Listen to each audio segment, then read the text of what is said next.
Hey everyone, it's Time Travel Reviews here, and today I am talking about The Hunger Games, which is the new movie that I saw. I saw this yesterday, and this has actually been quite a box office success, at least has on the. It was quite a big opening day, and I think it was the most biggest opening day for a non-sequel ever made. I don't know if that's completely true, but that's what I heard.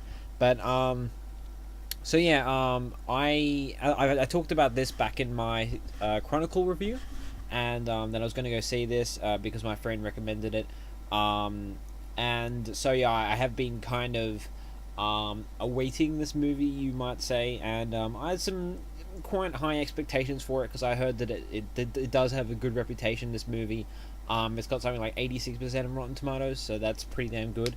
So yeah, what did I think of the movie? I thought it was really good. I have never read the books, and I've heard that this is actually really, really close to the books, and that's another reason why people like it. So this is kind of going to be like a book review at the same time because if I'm going to point out any plot problems, they'd probably be in the book and the movie as well. But I'm sure that a book works differently to a movie, so but I'll just let that out there because I'm not going to be complaining about any book changes or anything like that because I haven't read the books. Anyway, so what didn't I like about this movie to start off? And this is quite nitpicky.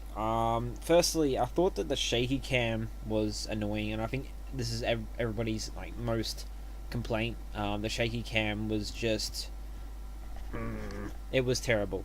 And people say that that's because it needed to get a PG-13 rating. So, but I think there could be a better way to get a PG-13 rating than doing this all the time. So, for the most part, I thought the camera work was great, but when it came to that, it was not so good. Secondly, the first half of the movie is really great, and the second half it just goes back to being good to great. And the reason is that the Hunger Games, aspect of the movie, I wasn't too enthralled in because it seemed like this wasn't too exciting. Now, the reason I'm saying that is because okay, now this is a very unique concept. Well, actually, no, it's not an incredibly unique concept, but because it's been done before. Apparently, I've never seen Battle Royale, but apparently it completely rips off this movie. But it's quite a unique concept in the fact that you have these games and it's basically a reality TV show where people die. So I thought that this is meant to be the 74th Hunger Games. So I thought that if this was the 74th Hunger Games, there'd be a bit more creativity thrown in, a bit more what's the word? Not necessarily flair. A bit like something very very unique, something very very that a lot of money has been spent off to make it creative and make it fun and all that kind of stuff. Fun to the viewer, that is, not to the competitor, obviously. All right, no, but what I'm saying is that the Hunger Games in the movie, they seemed very generic. They seemed very early Hunger Games. Like if this was like the ninth Hunger Games or something, then I would say okay, well there isn't like too much stuff going on. But basically they just let the kids do whatever they want. They got a few packages with stuff in them. A few things drop down that they take, and you got the bit with the CGI dogs coming at them. But apart from that, there really isn't like much happening in terms of like challenges that they have to do. Imagine in Big Brother where they leave them in the house. A couple of things happen to them, but that's all. Big Brother's already pretty boring, but like imagine if it was about 10 times more boring, and that's what these Hunger Games are. If it's the 74 Hunger Games, I wanted to see shit happen. I wanted to see shit that would make this Hunger Games entertaining, because obviously this is meant to be a show that all the aristocrats like. All the aristocrats invest much of their time and money in, and this is the biggest show. This is the biggest event that happens all year. So I wanted more stuff to happen in these Hunger Games. It's only like 12. It's only 24 people. It's not like the Olympic Games where there's like a million competitors. There's only 24 competitors. So there needed to be more stuff to happen, and I didn't find it that enthralling. But the I mean, it was still good, like, but it wasn't great. The first half of the movie, it does everything it really needs to. It's entertaining. This movie goes extremely fast. It's 2.5 hours long. It does not feel 2.5 hours long. It feels, I don't know, now 20 minutes long. It does not feel 2.5 hours, and that's great, and that's awesome. So if it's entertaining, that's good, a good enough reason to see it. So yeah, and I mean, I found the characters interesting. The main character, I don't know what her name is. I never know anyone's names in movies, but the main character I found entertaining, relatable, I guess. And I guess I felt sad when characters died. Spoilers, but of course they're gonna die. It's the bloody Hunger Games. So I mean, but it wasn't. It wasn't really something that really got really emotional or anything like that. But I did like how they poked fun at reality TV show and made it kind of funny, and like all the aristocrats were like really outrageous and funny, and I really liked that. So I there was some really like small details I really liked as well, like where they had like that board with like the odds of each person. I really wanted to just have a look at that, just see what odds they would give to each competitor. I just wanted to take a look at that. So those minor details are just really great. And I really like the last scene. It's a kind of scene where you can put a sequel onto it, but nevertheless you can understand why this movie was made. Like, what is the significance of this event in changing what is already happening? You can tell that this event will lead up to a global rebellion. You don't need to see the sequels to know that, and that's great. That's great that they put that in there. Like Harry Potter 1, like, I mean, yeah, sure, it defeats Voldemort, but it's not like we think that, oh, this boy is really going to be the end of Voldemort. We just think, oh, this boy, oh, he defeated Voldemort, oh, that's interesting.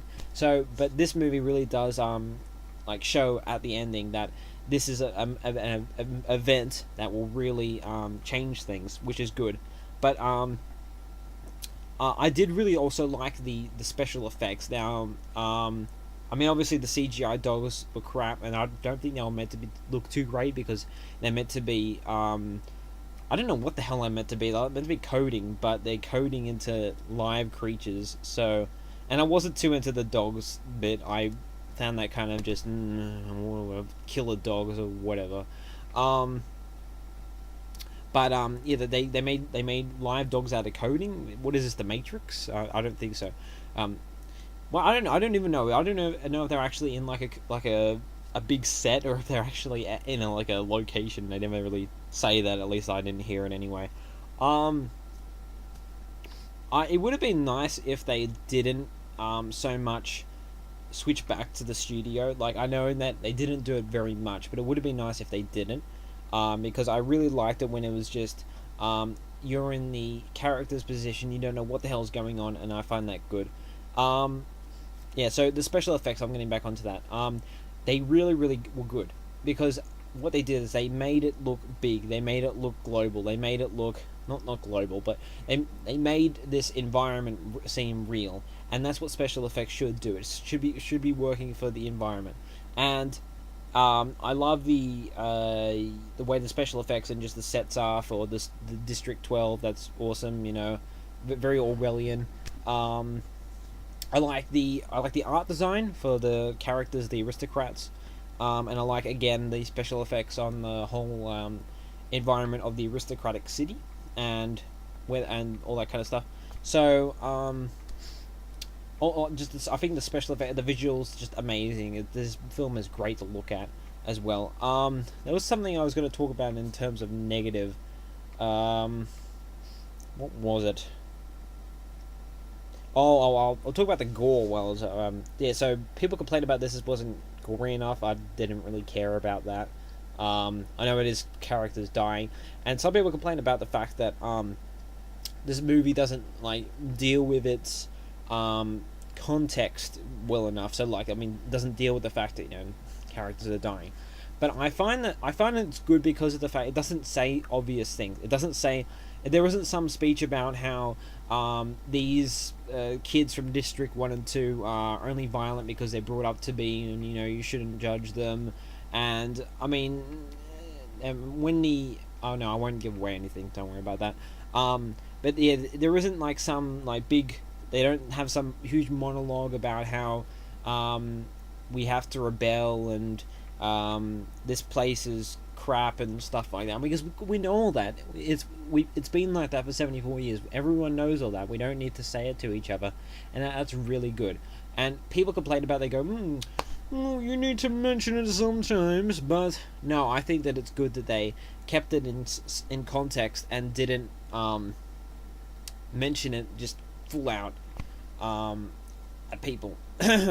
One thing negative I have to say about this movie though is that I didn't think that okay, because there's a part, I think it's in the first half mainly, like the second half of the first half, if that makes any sense, the second quarter you want to call it, where they're really pushing up the fact that this main character has to get a good reputation to be able to survive in the Hunger Games, and it does end up like that because she ends up getting two parachutes, one that saves her and one that saves her friend. But I didn't think that this really helped overall like too much. We didn't get see, because she was the most popular by a mile. Like everybody loved her, this main character, and that didn't help her that much. It didn't get her many places. So I don't know if that was intentional or not, but I thought that they spent so much time setting it up that they didn't really go through with it incredibly well. I mean, yeah, she got something that, saved her from infection, but I expected more. That's what I'm saying. They also have like this love triangle thing. I know a lot of people talked about this, and other people said this is like Twilight, nothing like Twilight. I'm just putting that out there.